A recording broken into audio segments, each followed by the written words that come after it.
right, y'all, let's get into it. Many fans were disappointed by the newest Spike Lee joint, Highest to Lowest. As a former TV executive turned screenwriter and script consultant, let's break down why. First of all, let's start with the facts. This is a film written by newcomer Alan Fox, and it is a remake of High and Low, the 1963 film. Now, I haven't seen that film, but according to what I read, it's a more grounded, investigative crime drama. Both films had decent scores. Highest to Lowest has a 6 out of 10 on IMDb and an 88% on Rotten Tomatoes. High and Low has an 8.4 out of 10 on IMDb and a 97% Rotten Tomatoes. So you have two decently rated films. Why did fans feel disappointed? Number one, an underdeveloped script. There's a lot of show don't tell. The dialogue is on the nose and didactic. There are corny moments like mayhem and A24 on the door. There are plot holes, flat characters. We'll talk about that a little bit later. Number two, the tone was decently inconsistent. I heard a lot of people say it felt like several movies in one. My biggest issue was that the score was highly overdramatic and therefore overbearing, which lightened the tone instead of making it more grounded. So for example, the moment that the parents find out that their son is kidnapped, emotionally, neither of them seem to believe the information. Neither of them seem to be worried or concerned or even grieving the fact that their child might be missing. However, the music is pushing us to this very, very dramatic place. I remember saying out loud at that moment, is this satire? Was the child actually kidnapped? Because the emotional response said no, but the score said not only was the child kidnapped, but kidnapped by Dracula. Number three, characters. They were flat, inactive, and the police were totally unhelpful. Let's talk about what makes the characters flat very quickly. There was no social proof or anything to make us invest in the family as a whole, let alone the actual child who was kidnapped and his father. For example, we meet Denzel Washington's character at a time where his business is failing and he wants to get out of it. Therefore, I don't have any social proof of you being the best ears in town. We don't really get to see him do his job in a way that makes us invested in him and his company. He does have a great relationship with his son, so we are invested when we think it's his son who is kidnapped. Once we know that it's actually his godson who is kidnapped, our relation to that changes because we don't know his godson very well. And we also don't know his godson's father very well. We've only seen him here and there. He's very much a side character throughout this film. We've only seen him here and there up until this moment. So now the stakes have changed for us, which brings us to number four. Because I'm not invested in Kyle and his father, not as individuals or into their relationship, the stakes aren't as high. Right? If for no other reason, social proof to the side, I've been following my protagonist, who is King David. So I'm going to care about what King David cares about. King David doesn't seem to care about his godson, which is going to be something we talk about during the theme section. But even I, as a viewer, am not invested in getting this particular child back because there hasn't been anything to connect real stakes to it. All right, let's talk about genre. This is one of the biggest differences from what I read between High and Low and Highest to Lowest. Highest to Lowest does absolutely no investigation, right? If you have watched enough thrillers, then you understand the process that happens when someone is kidnapped. For example, where was the negotiator? There's nobody there to negotiate the ransom. Now, these police officers showed up. They were very unhelpful. They didn't follow any clues. They didn't find any suspects. They didn't find out who King David might have had as enemies. There were no misdirects, no thrills, just a bunch of people sitting around waiting on A$AP Rocky to make a call and make his demands. We need them to be active. Even if the parents are not going to be active, which they should because it's their child that's missing. King David should have been the person trying to figure out who could be doing this to me. Who could this be?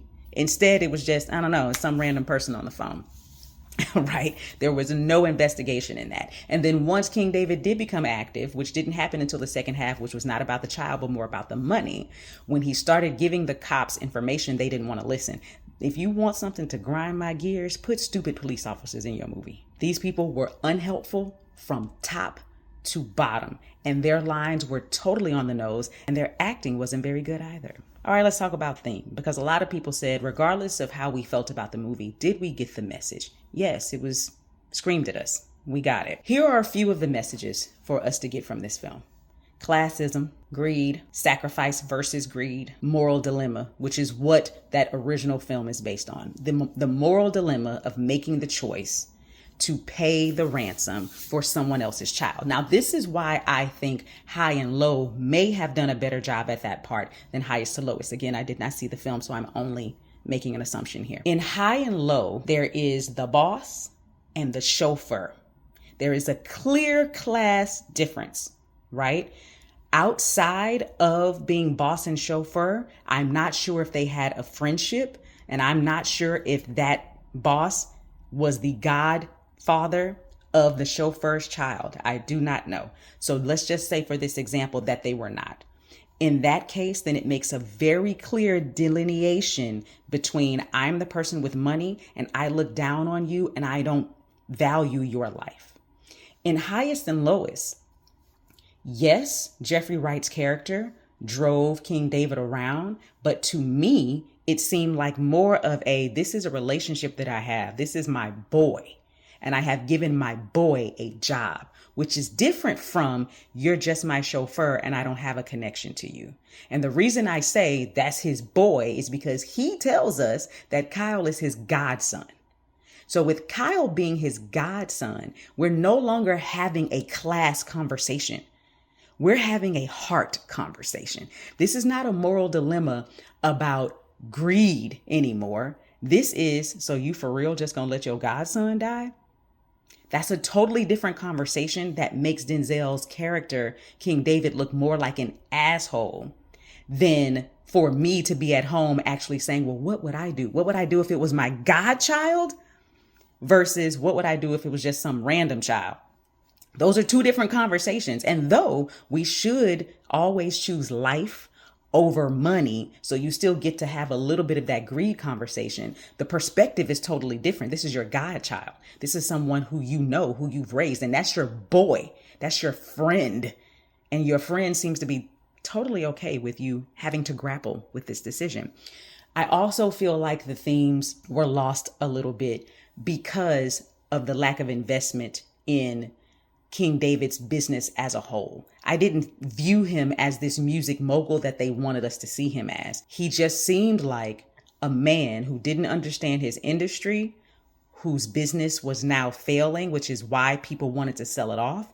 But because he didn't want to lose what he had worked for and he wanted to keep his family legacy, which is understandable, he wanted to buy it back. But I'm not invested in you keeping it. Your wife even said you're not into the music anymore. So why should I be invested in you keeping your business and therefore not saving your godchild?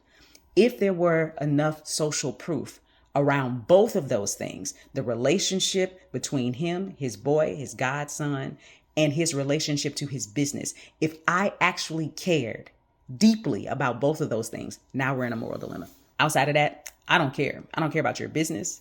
And I don't care about this kid in real life because I don't know him. He was only on screen for 5 seconds before he was kidnapped. Now, there are lots of things to say about this film, but I'm just going to talk about one more thing because I'm trying to learn how to be concise, y'all.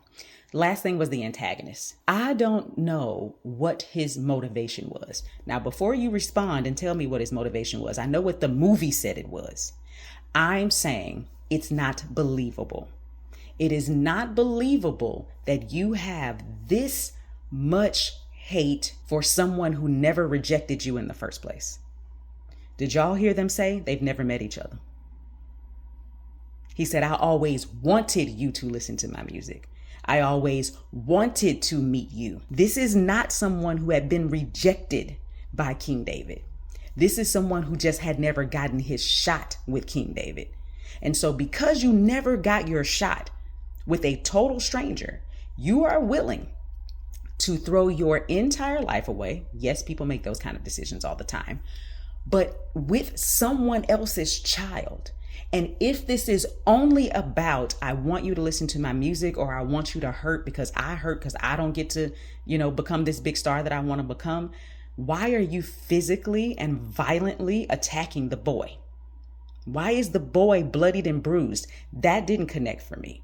It didn't connect that if I'm supposed to have some kind of sympathy, or if I'm supposed to be able to empathize with this antagonist, which would have been great and made it more grounded. If I really understood that he'd been out here grinding, but because King David is so far removed from what the culture wants right now in music, if that's what they want, that he has been rejected over and over and over again, and therefore been pushed to this limit, then I would understand why he would do a kidnapping scheme.